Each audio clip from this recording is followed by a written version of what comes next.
Hi, this is the Free Art School, where the topic of discussion is what it's like to actually live as an artist, from practical matters to what is most meaningful in sustaining a human being living a creative life.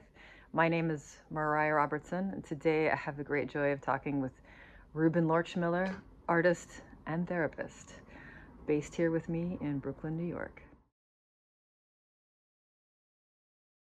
Hello, I'd like to welcome my longtime friend, artist and therapist, Reuben Lorch. And gosh, I think we've known each other since we both lived in San Francisco, which is over 20 years ago. hmm Yeah. I moved here to New York in 2005. So then I lived in San Francisco for 8 years before that. So yeah. Yeah, and so we were talking before, and I mean, I know us as both being artists. You were talking about how you're not making art so much these days, but that I said that my theory is that artist personality type is nearly born in and not something that, switches off. So, uh, Yes. Yeah, making art a lot more slowly than I used to. Yeah, I think that for me that I mean there's a whole story about kind of why got a lot slower. But yeah, that the mindset still exists and gets applied to other things. I feel like there's all these different examples of how it can get applied. I mean, even doing stuff like, okay, I painted the bathroom last weekend, right? So, so it's kind of the same thing. yeah. And just like, oh, this color and this a lot of it's like craft, it's like the craft and working with your hands and making things and making something that never existed before. Like, well, this bathroom was never this color before. Now it is this color. That's always for me something about making art that's always interesting. It's like, whoa, that thing never existed, and then I did some work and I And made it exist. like awareness and intentionality. Yeah, it's like, oh, this is going to be something different. And then what else? I mean, that's a very like kind of banal example, but making things. It's like about like making things and creating things and kind of manipulating things. But definitely like we were talking earlier before about this parallel or overlap between being an artist and working as a therapist and how those two things for me fit together. Or have like ways in which they interlock. Um, Kind of the primary ones are like a position of curiosity. So as a therapist, being just really, really curious about a client, like approaching it that way. Like, I don't know who this person is. I don't know what's going on with them. In same ways I kind of never do. I get like a lot of information, I get to know somebody, but then still like have to be careful to like remember to always be curious about it. It's never figured out. I never know somebody completely. And so in some ways making art is the same way. Like go into the studio, don't really know what's going to happen.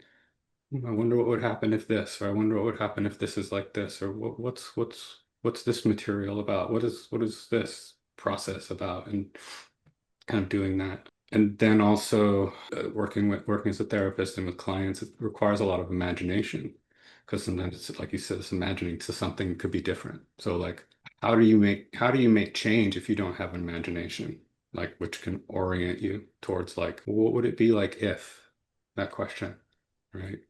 And that's like often for me, it's been how I've worked as an artist. It's like, what would it be like if I made this out of this material? What would it be like if this thing was bigger or smaller or whatever. So yeah, definitely like artist brain gets applied to a lot of things. Well, how do you feel about keeping old work and throwing out old work?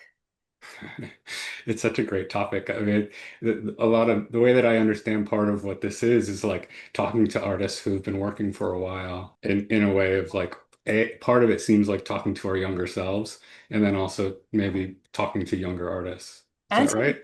to each other, I And think. to each other. Okay, so also other artists who have been doing this for so long.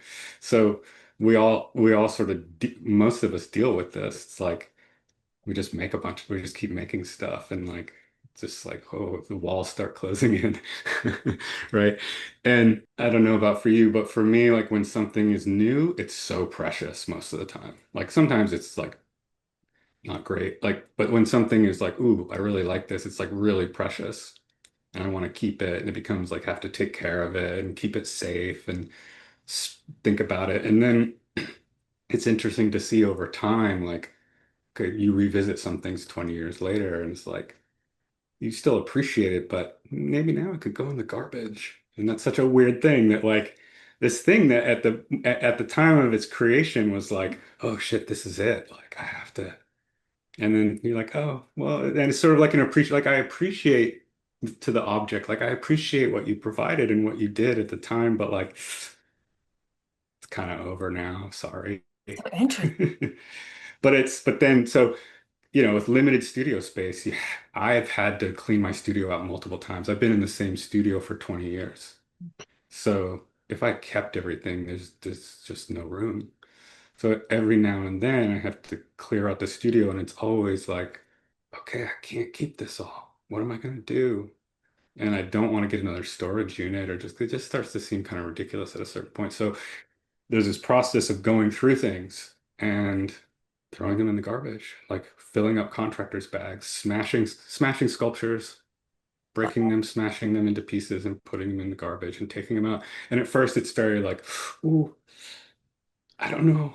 And then do it and then hit the thing with the hammer and it's like it's past the point of no return. It's incredibly liberating. It's like, oh right, it's not that important. It served its purpose. So I often work in like a body of work. So I'll make a bunch of things that are in this sort of material or subject matter or forms. And so often I'll keep a few that indicate that. Also, the way that I work is I make a lot of work.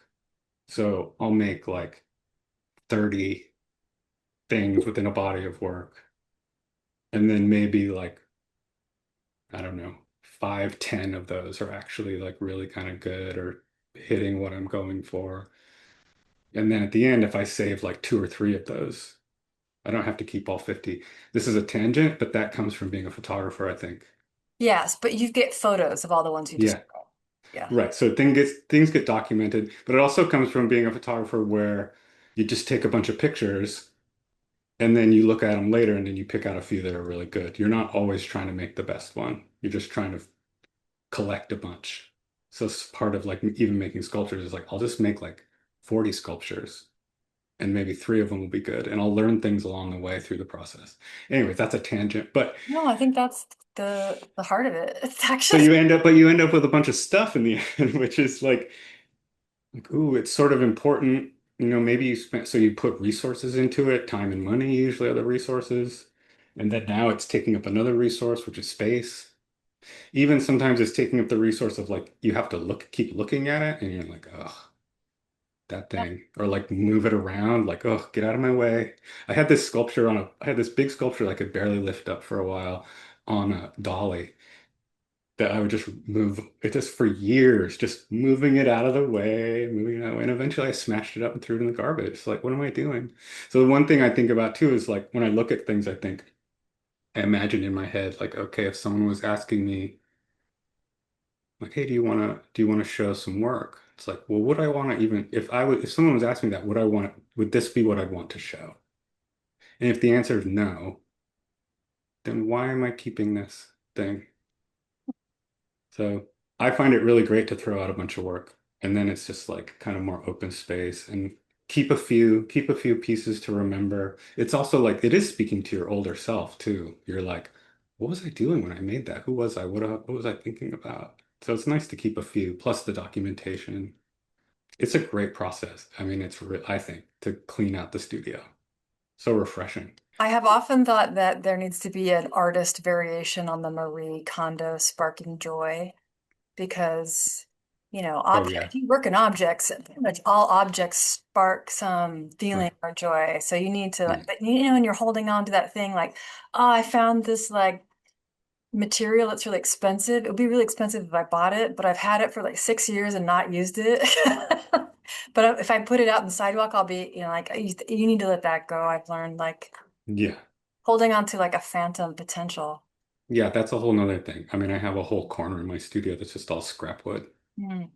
Like I Mm. can't walk by a 2x4 on the sidewalk and just leave it there. Oh yeah, what do you want that in a landfill? I mean, No, and you could make something out of it too. You're like, oh shit, I need that. And now I need that 2x4. Why did I walk by a it and good not pick two it by up? four.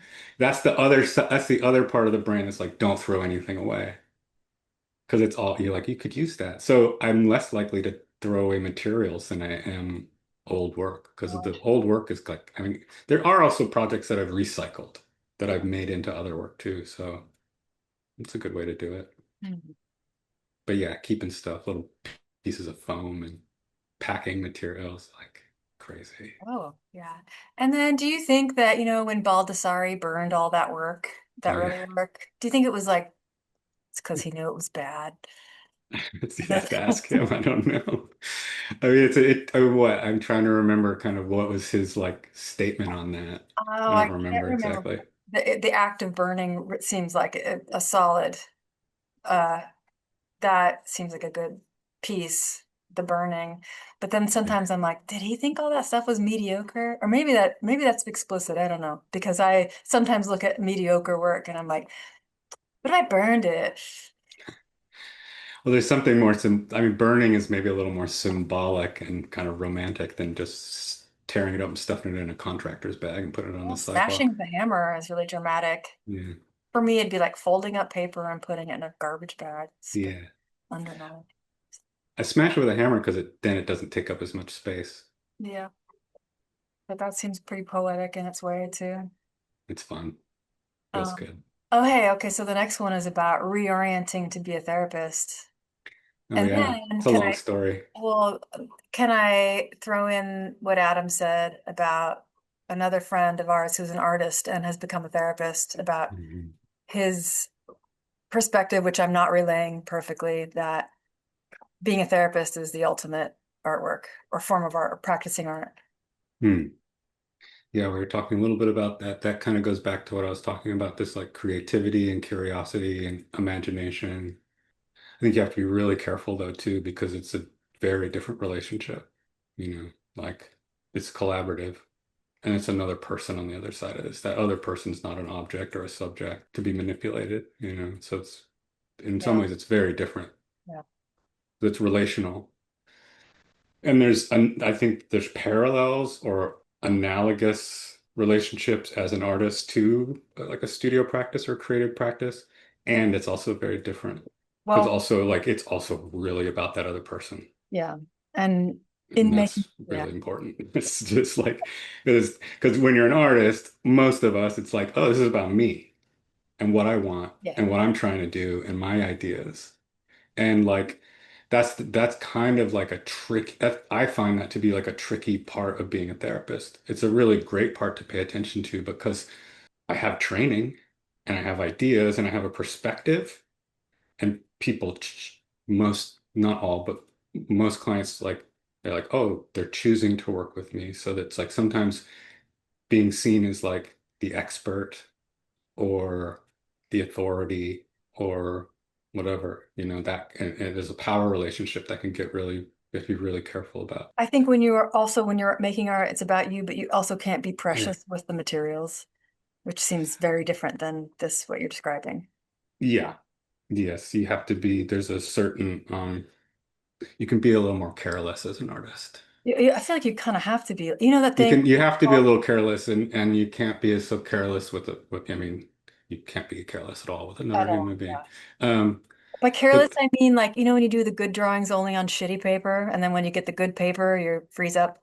yeah, yeah, this goes to that other item on there, which we'll get to about making things cheap and fast. But yeah, there is definitely like the way that it does relate is like coming in with an open mind. I mean, trying to come into the studio with like, how do you balance like all your experience and all your perspective and all your ideas, all your preferences even with being really having a really open mind and like not knowing.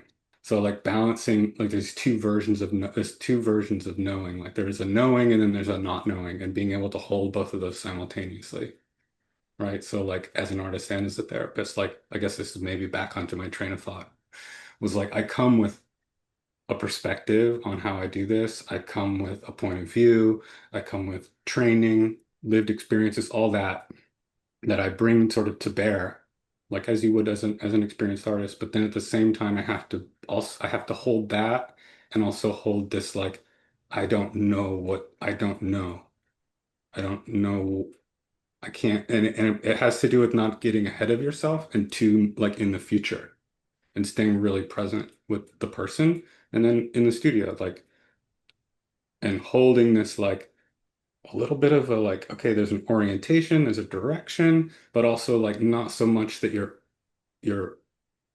you're overpowering first of all the other person or you're overpowering like the art making. I mean, if you have that experience where you are too determinate and you overpower it and you don't collaborate with it and it just fucks up, it just like kind of backfires and like, or just loses its energy. Yeah. Yeah. Yeah, that's I So, also make a lot because usually the ones I think are successful in the short term are overdetermined. And so yeah. I try to make a lot. And then when some Yeah. time passes that I can see the other ones that were sort of more chance oriented are better or more Yeah. open, you know. Yeah.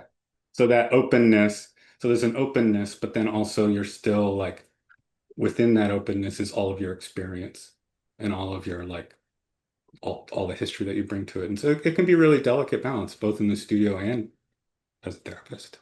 So that's maybe where that's another place they overlap. I have some specific, I have a personal agenda, and there are very few people who I could talk to about this. And I don't know if you're ready for it, but Let's hear it. I think that doing photography practice, whereas I do more in the studio, but I started taking photos out in the world of people, Mm, and there is an element of performative, dynamic changes with light and with human subjects and mm, the moment and your own ability to be clear on what you're seeing and how to capitalize on it. It seems mm, very performative to me. But also, so I'm curious because I know that you have maybe you're talking more about sculptures, but I know you have a photography background and mhm, practice. mhm. Okay, and then I also know that you have a Buddhism practice. Yeah.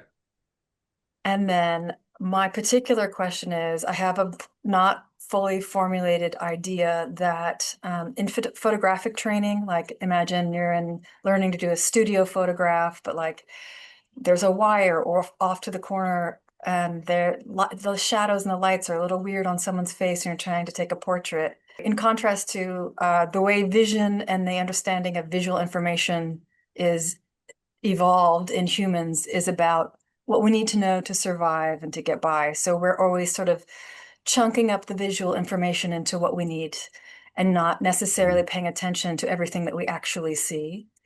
mhm, And then in photographic training, you push yourself to see all these things that aren't necessarily for survival, like small shadows and lights and reflections yeah. and little bits as stray that are good or bad. And I feel that there is a harmony with the training of meditation Mm, to push yourself beyond being locked inside, reacting to the thoughts that are popping up in your mind, mhm. to get some objectivity, to not just, yeah, be bouncing around in your thoughts. Totally. So I feel there's something harmonious between those practices. But that's as Mm, far as I could put it into words. definitely. Yeah. The thing that comes to mind is the sort of performative or I don't know if I'd use that word exactly, the action of like being a photographer, even maybe even less so in the studio where it's so controlled, but out in like quote unquote the real world, there's this separating that occurs, at least I don't think I'm the only person that's experienced this, but when you hold the camera in front, this is like also looking through a viewfinder, you're framing things, so you're sort of blocking things out, and then also like you're flattening everything. There's something about like I really got this sort of formalist compositional training through photography.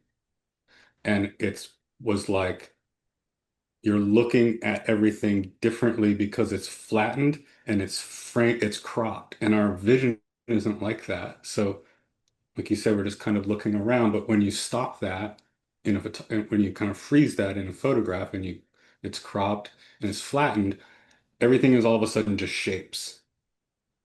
And some of the shapes look like a person, and some of the shapes are just shadows or corners, but it's all just shapes laid out on a flat surface.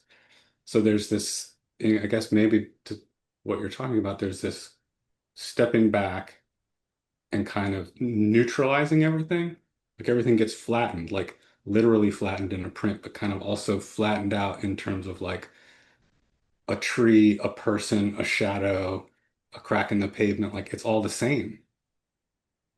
It just becomes information. If it's silver, on a print, it's just information. And so maybe in like, so there's like you become a little more objective to like what you're calling reality. You're pulling back a little bit. You're a little bit separated from it. And in some ways, in meditation, maybe there's a similarity of like, if you're working with like mindfulness of like of the thinking part of the thinking things, the thinking, there's like all this world building. So you're building this world and you're kind of bouncing around in it, and it's very real. But then if you can just get a little bit of remove from it, step back, like maybe what looking through a camera does. Like I've heard about this, like a guided meditation of like seeing your thoughts as if you're watching them projected on a screen like a movie. So you become like an audience to your own thinking. So same when you're doing photography, you kind of become like an audience to the world as opposed to a participant in the world. So I guess in meditation, maybe you become more of you're an observer. You take that observer role. Like photographers are often like, oh, I'm not part of this. I'm just observing it, even though you are part of it. But so that same thing of like a little bit of distancing, a little bit of kind of perspective taking, observing, perspective taking, distancing, and then you're like, oh, I can kind of you can kind of be a little more flexible with things of like, well, is that like a shadow or is that like an actual triangle, or like is that a tree or is that a representation of a tree? And you can look at it with a little bit of distance. Is this what you're talking about? You think it's like similar? Oh, not quite, but not also, re but related and also interesting. Yeah. What were you thinking? Uh, Tell me more what More you're about, thinking. I think, the disciplining, the awareness, more of that experience. But you're talking about then what comes next once you Hmm. got that. Yeah, I mean, and what you're saying makes me think of other things like, a really fundamental, printing with negatives. Like, say you have a Mhm. negative of someone you care, like your mother, like someone really precious, and you drop the Hmm. negative to the floor, and you go to pick it up, but you step on it, Hmm. and like, oh, it's not my mom, it's a piece of film. Right. It's like a ghost. It's just like a fake ghost of Yeah. somebody. Like Yeah. it's because when you see the image of someone you care about, so it activates all the a lot of the feelings you have about that person. But then I understand, think I think photography is as close as we get to time travel yeah, yeah, yeah, oh, yeah, a lot for of. now. What about patience and pacing? There's part of me that's always been very impatient. I still work with that. I guess I was thinking about how that applies to working in the studio. That applies to a lot of things, but kind of explicitly that, and kind of trying to learn to be more patient and how important. I think, this idea of sometimes if I would talk to my younger version of myself as an artist would be to kind of maybe instill the suggest to be a little more patient and pacing with a lot of things. Yeah. Just like, I don't know, just not be in such a hurry sometimes, not be in such a hurry. Maybe there's this like hurry to get probably some sort of security. Like, oh, if you just work harder, work faster, you'll get that security faster. Oh, you mean like you think there's ever a moment of safety, like a shore that you can swim to, Just but if it you swim doesn't faster, you'll get there faster. doesn't But exist. then you find out like it doesn't exist. So all of that energy gets burnt up on something that's not that doesn't exist. So that's sort of like slowing down. That's the pacing part. And then the patience part is just knowing things, like letting things come, like things just come to the surface, at their in their own time and being patient with them. Again, that applies to a lot of things, but like working in the studio and even just, I don't know, even just like kind of dumb things of like touching something before it's dry and fucking it up, Oh yeah, I bet. right? Like that. Like this urge, I don't know what that urgency is. I don't know what that is. And like Um, maybe not sitting with ideas long enough. I think that's it. That's part of it for me too, is like my way of working has always been like, oh, what about this? Like, oh, this thing over here, like that thing over there. Like I'll get sort of figure something out to a certain level and then get kind of bored with it and like, oh, now I want to make something out of this. And like, again, that's not necessarily bad, but at the same time, I wonder what it would have been like if I'd been more patient with things and slowed down. I don't know. Could I ask you about these two together? There's working with friends and listening to older people. Hmm. Sure. I mean, working with friends is usually the best, usually seems like where it's been the most satisfying and rewarding for me. What kind of friend collabs have you done? I also want to say like part of it is also being open to new friends. Oh, Because to say like just work with friends can get very like small and cliquish if you don't also add like and be open to creating new relationships and new friendships. So that like working with friends, it's like that's always sort of moving around because it's like, oh, now there's new friends, new relationships. Collaborated on books, artist books, collaborated on making work together, music, um, collaborated performances, being playing music with people. So when I was younger, like in my 20s, I was part of like a punk scene and I would roadie for my friend's band and go on tour with them. And in some ways as like a way of producing and sharing art, there's like you get so much bang for your buck. I mean, there's not a lot of money, but you get so much like you can write songs and then you can go drive around the country for 6 weeks and play the same songs every night. And then it always felt like crazy to me to work for like a year and a half and make artwork and have one show that has one night opening and it's up for a month and then that's it. And you're like, well, what now? And then this gets into like throwing old artwork away. And like that's it. And then it's like, oh no, well, I mean, at least the way it's worked for me is like, well, the next time you do this, you have to have all new work. yeah, It's not like that show travels around the world, no, that didn't happen. But so it just seemed incredibly inefficient. So then I was like, there's got to be a way to like bring those two together of like go on tour as an artist. And I think Chris Duncan actually did this with some friends too. And I saw that as like like another San Francisco Bay Area artist. And I was like, oh, right, okay. So then I held on to that idea for a long time. And then when was it, 2019? These things lined up and I ended up doing a West Coast tour, which was great. So I spent 6 weeks driving. I went to Tacoma in Washington. I got my mom's car. I drove to Los Angeles. And then I did a residency at my friend's house and like made work in his driveway and then had a show in his backyard.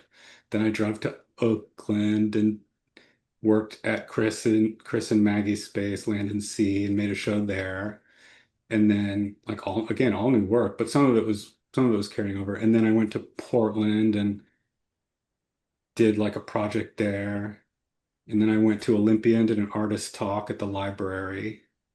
And that was it. And now over 6 weeks, and it was just like a different way of working. And that was all with friends. That was all a different model. I don't think that I don't know how you could pull that off in like the kind of normal art world, and that was all facilitated with friends and from this model of working with friends. So that's a good example. Spacing out is very important. I have to space out. Just how important it is to just go sit in the studio without anything to do and just like sometimes you can be, oh, I don't have anything to do in the studio right now. I'm not going to go there. But the amount of like work that actually got done by just showing up and sitting in a chair and not having anything, and then like, oh, wait, looking at something for a while, just looking at something for a long time, right? Um, Listening to older people, I think maybe when I was young, I probably didn't listen to older people enough or even seek them out. I was like, eh. So it Where do could you be, find them? When well, you're, that's the other thing is where do you find them? Where do you even find them? But that I think one of your talks you were having with someone you were talking about this idea of mentors and mentorship. yeah, Yeah, I had no idea where to even find a mentor when I was young. I didn't even know about the idea, Yeah. but I think it could be so important. Not older people that are like cynical and bitter. That's probably not helpful. Well, yeah, sure. I think maybe that's why, like, it seemed like at the time, like, oh, yeah, they're just all cynical and bitter. Um, You never know. You could also like encounter older people saying, yeah, toxic people. They come in all ages. oh yeah, yeah. So of course, it's like not just older people in general, but that maybe, could tell you things like, just be patient, or like, yeah, there's actually no shore to swim to. Yeah. No, there is. I know it. No, there's not. Or like, yeah, this thing, you'll look back at this thing in 10 years and you'll just throw it in the garbage, even though you think it's the best thing you've ever done ever in your life. And that'll be okay. It'll be actually be great. Wow. No, that'll never happen. All right. Okay, well, maybe we can have another chapter. We check back in next year. Sure. I really Sounds good. thank you so much for doing this. You're totally welcome. It's fun. All right. See you All around. right. Yeah. Bye. Bye, Reuben.